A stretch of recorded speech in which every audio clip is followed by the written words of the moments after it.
Boundary fix केली वाटते. चला बघूया काय काय दिसते बघायला भेटते. कामच उंच आहेत. सुपारीची झाडं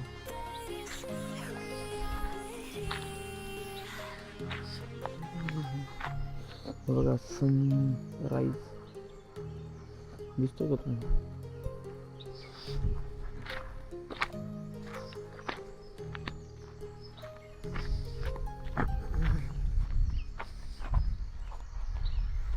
कुठून पाणी येते? पद्धतशीर आहे का काम? दिसतंय असं इकडून खोलला का पाणी खालच्या झाडानं जाईल. पाणी येतोय कुठून? चला आपण आता शोधू पाणी येतोय कुठून. सकाळ सकाळी आम्ही मोहीम घेतली आता पाणी शोधायची. सिस्टमॅटिकल दिसतोय सर्व काम. हा पुढे काय नाही दिसत ना.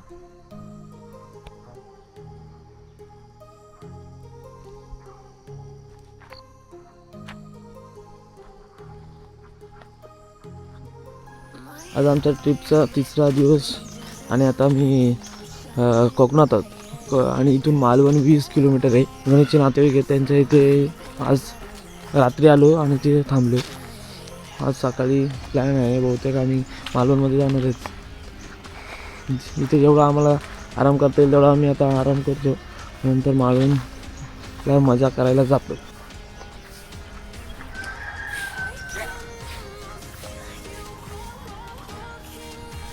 सकाळीच पाला आणायला लागतो.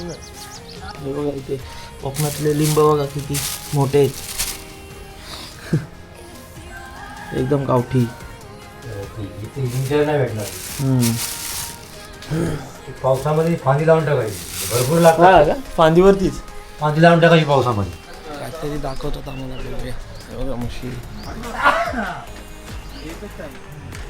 टाकी बघायला करणार आहे हातात बांधले. हात 8-10 खाली गेले ना आजोबावाले. पाणी तुंबून ठेवायचं. त्याला भाजी किती करायची चालते. हे पाणी मोफत पाणी आहे. पाणी आम्हाला सगळं मोफतच आहे. कुठून येतं तो? घराचं पाणी जरा सोडतात ते. आता तिथे त्या नारळाच्या झाडाला दिलंय ना. हां सोडलंय ते. असं एक बंद करायचं दुसरा सोडायचं. हां ते तर वरती बंद करायचं. खोगलं काय ह्याच्यात सोडायचं. हा आपण कधी पण लावू शकतो. त्याला मोटर लावली वरती झाडाला पाणी गेलं. तिथे पाईप तिथे पाईप लावायचं तिकडे पाणी गेलं. हातच्या शेताना छोटे म्हणजे ते टप्पे टप्पे आहेत ना त्याच्यासाठी छोटे छोटे करायला लागतात. प्लेन असते तर असे आपण मोठी एक क्षेत्रीय जमीन आमची नाही. नाही आमच्याकडे पण असेच असतात. कोल्हापूरला गेलो आता बघितलं ते एकदम प्लेन आहेत. कारण तिथे डोंगर नाही. डोंगर आपल्याला कसं पाणी